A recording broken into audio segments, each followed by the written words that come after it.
आदमी गरीब कब तक है, आदमी डरा हुआ कब तक है। और शादी होने के बाद तो अब लोग ज्यादा डर रहे हैं, ऐसा लग रहा है कि एटम बम लेके आ रहे हैं। कहता हूँ कि लोन लेने से भी डरता है 1 लाख रुपए। आम आदमी इस देश में कितना डरा हुआ है, बट भारत का आदमी मानता ही नहीं है भाई। मिडिल क्लास मूड का गुलाम है, मिडिल क्लास को लगता ही नहीं है कि वो गरीब है, तो इसलिए भगवान भाग्य भी बंदे रखते हैं तुम्हारा। और कई लोग को तो राजा बनने से पहले ही लग रहा है ना कि वो राजा है ही, तो अब बनेगा क्या घंटा।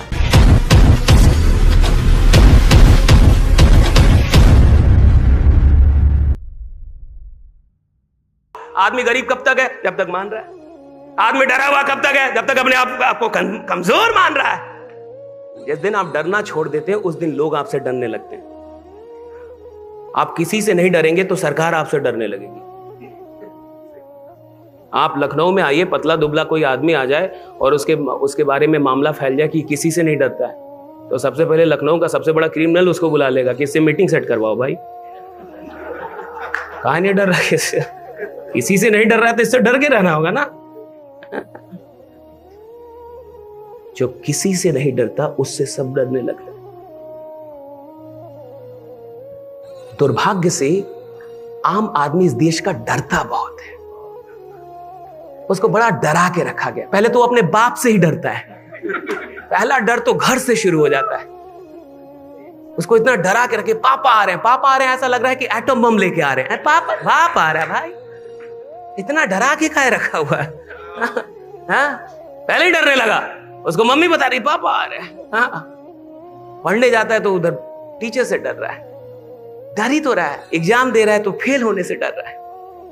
नौकरी, जब सारी डिग्री मिल गई तो अब इस बात से डर रहा है कि नौकरी मिलेगी कि नहीं। नौकरी मिलने के बाद बॉस से डर रहा है, और शादी होने के बाद तो अब लोग ज्यादा डर रहे हैं।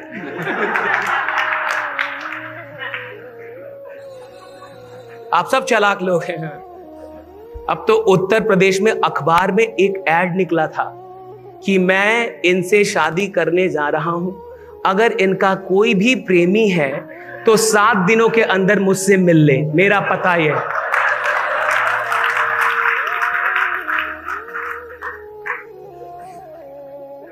शादी भी खौफ हो गया अब तो। मैंने देखा बागेश्वर बाबा धीरेन्द्र शास्त्री जी ऑस्ट्रेलिया गए थे, अभी हाल फिलहाल में ऑस्ट्रेलिया दौरे पे थे।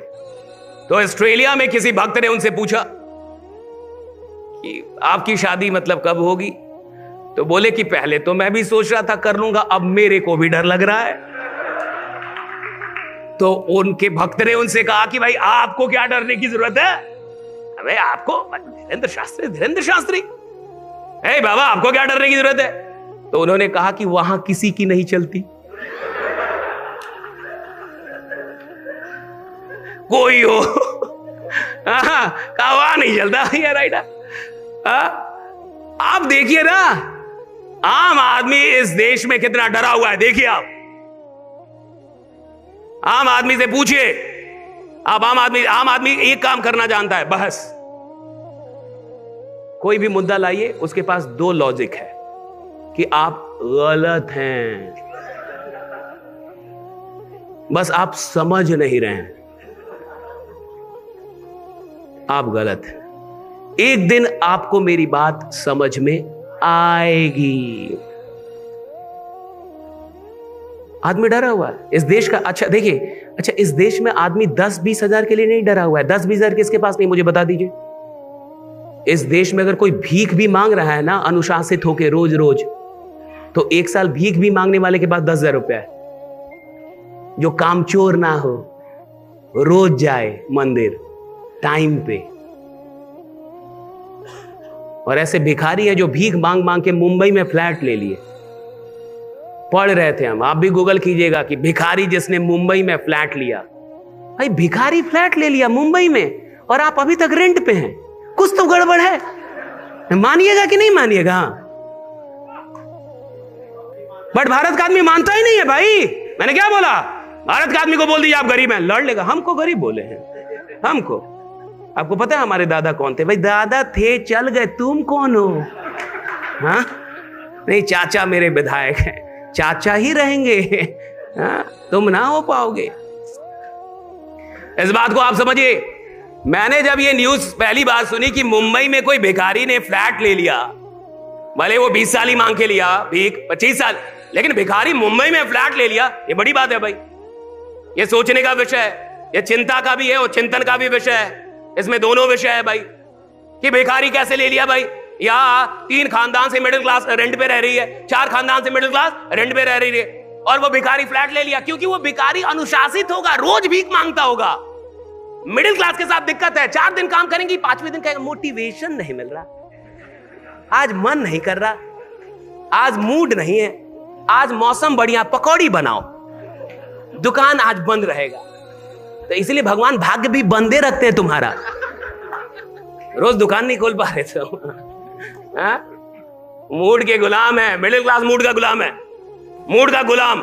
सबसे ज्यादा मूड में जीने वाली मिडिल क्लास, इसलिए मिडिल क्लास को लगता ही नहीं है कि वो गरीब है भाई। तो कह रही है ना कि मेरा सर जो मन करता है मैं वो करता हूं। इसमें आदमी को कैसा फील हो रहा है, राजा जैसा, ठीक है ना। फीलिंग देखिए ना, इधर मेरा मन होता है मैं काम करता हूं, नहीं होता है नहीं, मैं अपने मन का राजा हूं। अरे तू मन का गुलाम है, तेरा मन नचा रहा है तेरे को, तू मन का अभी गुलाम है। और जो मन का गुलाम है वो बाजार का राजा कैसे बन सकता है, राइट? जो अभी मन का, वो कैसे बाजार का राजा बने? बाजार का राजा बनने के लिए मन पे कंट्रोल करना पड़ता है। मन जैसा कहे वैसा नहीं, जो सही है वो करना। मन जैसा कहे वैसा करने को भैया बड़ा होना नहीं कहते, जो सही है वो करना, चाहे मन करे चाहे मन ना करे। मेरा जो धर्म है मैं वो निभाऊंगा। अगर व्यापार करना मेरा धर्म है तो व्यापार करूंगा। अगर रोज जाके लोगों से मिलना मेरा धर्म है तो मैं मिलूंगा। अगर रोज प्लान दिखाना मेरा धर्म है तो प्लान दिखाऊंगा। अगर मैं स्टूडेंट हूं, पढ़ना मेरा धर्म है तो मैं पढ़ूंगा, चाहे मन करे ना करे। मन पे अगर आप डिपेंडेंट हैं तो आप तो ऐसे भी गुलाम हैं, आप किसी राजशाही के काबिल नहीं है। और कई लोग को तो राजा बनने से पहले ही लग रहा है ना कि वो राजा है ही, तो अब बनेगा क्या घंटा, जब उसको पहले ही लग रहा है। फीलिंग में ही है कि मैं अमीर हूं, उसको पहले ही लग रहा है, तो कहां से होगा साहब? देखिए 2-3 बातें समझिए, 2-3 बातें अभी मैं बता रहा हूं, इसके बाद मैं कहानी आपको एक सुनाता हूं। कोई अंदर से बद्दुआ तो नहीं दे रहा, गाली वाली तो नहीं दे रहा ना भाई? जो लेके आया था उसको दो।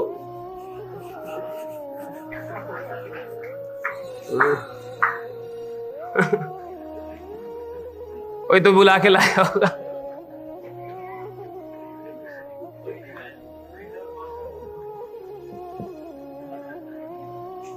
पहले थोड़ा लाइफ को समझो भाई। मैंने आपसे एक बात कहा था, आपने उस बात को समझा कि हमारे देश का मिडिल क्लास बहुत डरा हुआ, डर बहुत है उसकी जिंदगी, बहुत डर है साहब। मैं तो कई जगहों पे कहता हूं, लोग उसको गलत तरीके से भी ले लेते हैं, लेकिन इसमें क्या गलत है? मैं कहता हूं कि लोन लेने से भी डरता है 1 लाख रुपए।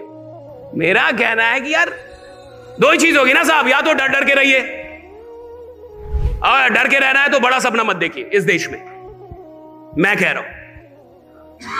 अगर बड़ा सपना देखना है भैया तो आपको डर को तो त्यागना ही पड़ेगा, और या तो आप छोटे छोटे सपने देखो कि भैया मैं आया, मैं शादी करूंगा, 2 बच्चा होगा, उसको पढ़ाऊंगा, उसकी शादी कर दूंगा, उसके भी बच्चे को खिला के तब मरूंगा। हो गया, खत्म, कहानी खत्म करो, इसमें ज्यादा झंझट नहीं। लेकिन अगर आप बड़े सपने लेंगे कि मैं कुछ बड़ा करूंगा जी, मैं खानदान बदल दूंगा जी, खानदान की पहली लग्जरी कार मैं लेके आऊंगा, पहला बंगला मैं बनवाऊंगा, पहला तो भैया, तो पहला जब सब, तो पहले बार तुम्ही को सब फेस करना पड़ेगा, क्योंकि सब तुम ही करने निकले हो भाई, तो फेस करने के लिए भी भैया 2-3 चीज समझिए। पहली चीज, मैं कुछ फंडामेंटल बता रहा हूं। अब आप हो गए हैं पैदा, हो गए हैं कि नहीं? इसमें आपका कोई हाथ था? बोलिए ना जी, कोई हाथ था इसमें आपका? आपकी कोई गलती इसमें नहीं। अब आप पैदा हो गए तो आप मरेंगे, हाँ या ना? क्या आप कोविड से बच गए तो आप नहीं मरेंगे? मरेंगे ना आप, कि नहीं मरेंगे आप?